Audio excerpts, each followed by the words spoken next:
About 117, 111. Lee Every, 116, 113. All three for your winner by unanimous decision. El Gato Zhang. There it is. Catterall. Now, Hey, want to give our Bob wants to I speak. saw the fight like everybody else.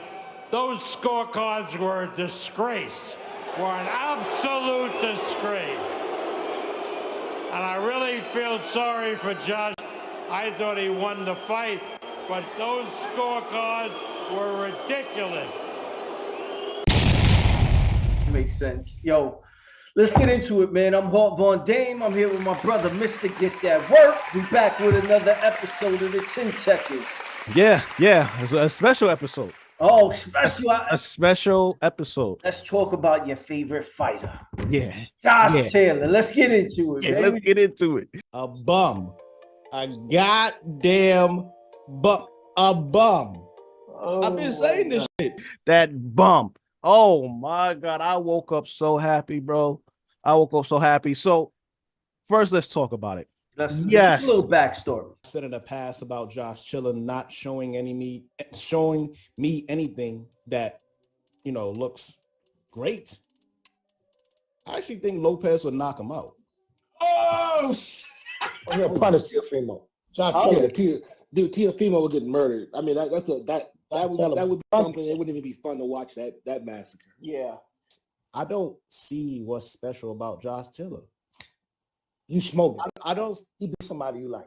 Josh Taylor. No, Josh Tiller didn't beat nobody that, to me, even when I watched the last fight when it was undisputed, I was just like, I guess he did okay. I wasn't impressed.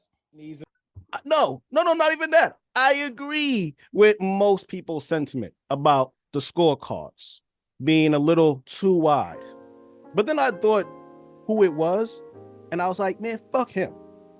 I don't even care. Fuck him.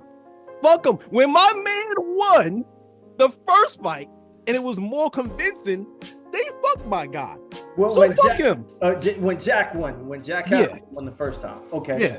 So, they screwed him over and now he got screwed over. I was like, fuck him. But, to be honest and to be transparent, it does look like Josh is slowing down. Oh, yeah. He looks like he's slowing down. And I heard the commentators, they briefly talked about possibly being at 140 too long. And not for nothing. Maybe that's true. Maybe it is true. But when I look at 147, let's look at 150. Who at 147 do I think that Josh, like a big name that Josh could really deal with? I don't know. Even if he goes up to 154 might be worse, might be bigger name. Nah, he can't make that jump, man. He's too much of a sitting duck in terms of boxing. So when you took one thing that I noticed, and I noticed it before this fight, he struggles with people that can box and move. He's a very gritty and tough fighter, and I actually thought throughout that fight, I thought he won. I'm gonna be honest, I thought he won. And I thought that even though he's slowing down, he still showed the character of a guy that was undisputed. And the reason I say that is because Catterall, when he decided to box, easily outboxed Josh Taylor. He easily won those rounds. He easily was tagging him. The problem was it was so few and far between. He would do good and then would just take his foot completely off the gas, which is why they didn't give him the decision in the first fight. Now, like you, I agree. He won the first fight and got jerked. It was close, but he got jerked. This fight, to me, I felt Josh Taylor showed the heart of a beast because he was getting his ass handed to him. He was getting tagged up and then just switched the gear. I'm trying to listen with composure, but after hearing you thought he won, after hearing that, my mind just... Nah, he won that fight, man. He won that fight, bro.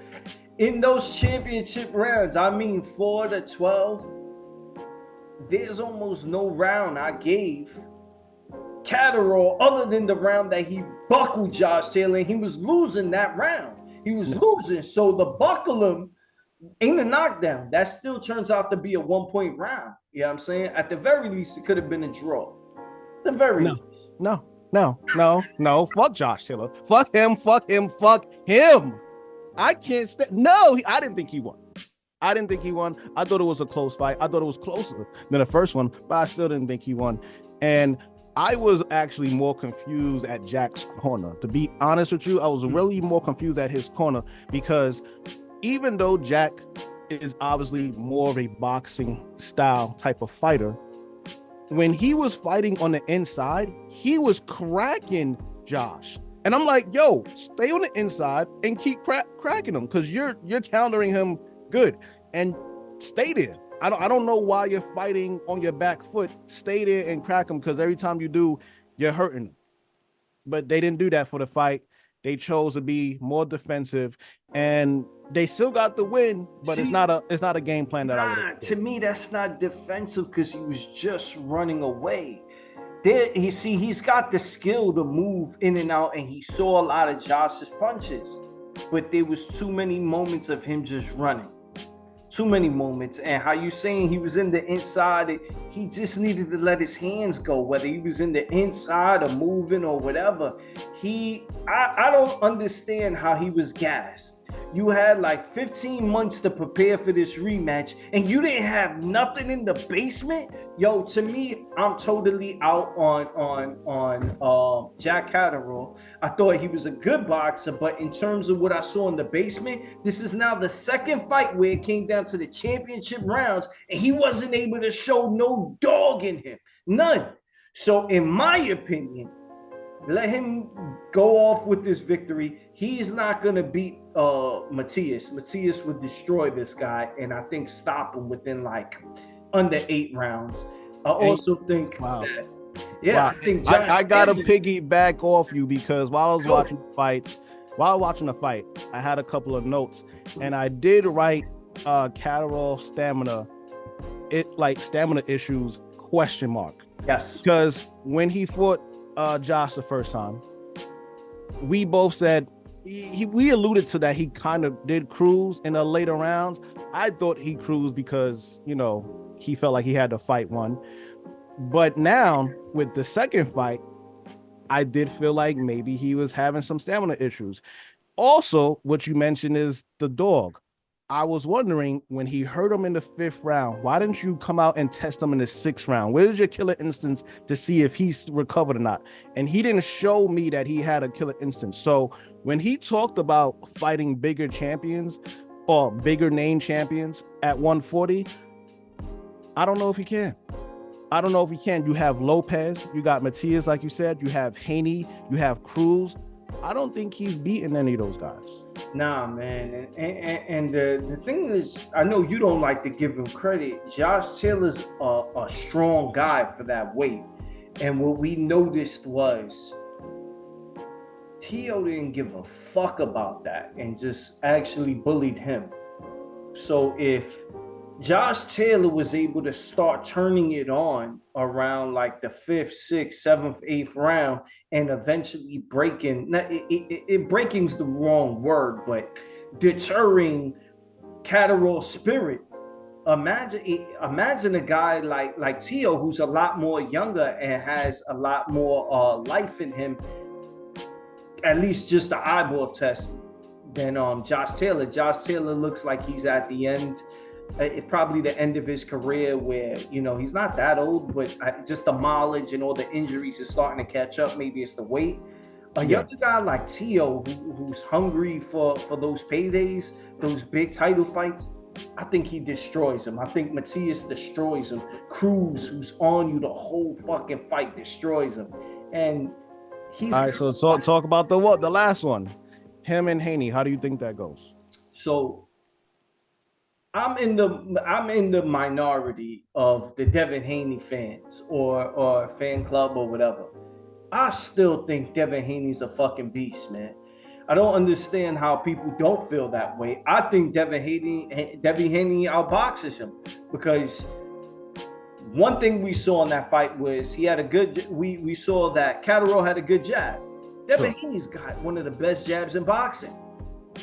We saw that his weakness was getting hit by a left hook. We didn't see a lot of left hooks coming from Catterall. He's southpaw, right? So it's and we didn't see a lot of body work, which I was a little surprised at, knowing that you're going in there with a guy who has a pretty good motor. Yeah. So yeah, he does lack. While he does show good boxing skill, he does lack some. Some in some areas he lacks. I think the biggest area he lacks, man, that heart and killer instinct you talk about.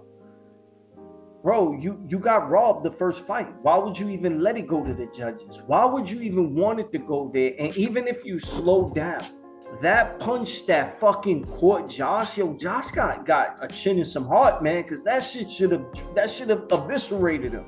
Can't afford to rest. Has that changed the course of the contest? Yes. And he took it. But Jack Catterall didn't do shit after that. What the fuck? You had a wave of trying to go for it, and that was it. My man still won though. You know what I'm saying? He still won. But we gotta give fair criticism everywhere, man. Smoke for everyone. Yeah. It wasn't an impressive performance by Catterall. It could have been, though. It could have been. It could have been. And it was a better performance from Josh. I still feel like Catterall wrong. You feel like, Josh won. But, it is what it is. Again, both guys will move on. I don't know. We both agree. Catterall doesn't look like he matches up well with any other champion. Yeah. Josh looking like he's on the last leg. He, like you said, not too old. He's 33. He's only 33. But for me, with the eye test, I feel that his ability to take punches is starting to deteriorate. So him going to a higher weight class, I don't think that benefits him. I think he needs to maybe try to get a payday, maybe 1 or 2 fights, and call it a wrap. Well, then if you want to go out with a bang, if you want to go out with a real bang, there's a kid out there. Don't say it. Just don't say it. Just don't even do that. If Josh Taylor really wants to go out with a bang, a big payday, he should move up to 147 and fight Boots. Because I give him no shot of winning, but if he does win, bro, that revitalizes and changes everything about Josh Taylor. No. He needs to go after. They have a fight right now, but he needed to go after guys like Adrian Broner, Rick Blair Flair. He needed to go after those guys. You know what I'm saying? Like, who's going to sell a fight? But I don't know. Like you said, he's on his last leg, so we'll see what he do. This month of May has ended, but it wasn't too bad of a month. But next week we got a heavyweight bout on 2 other guys who seemingly on their last leg as well. Yeah. We got Wilder versus Big Bang Zhang. Yeah. that is an honest reaction from both of us. Like, I don't know, man. We just talked about people being old, and this is 2 old fighters. Who the fuck has the last legs to hit the final home run? Because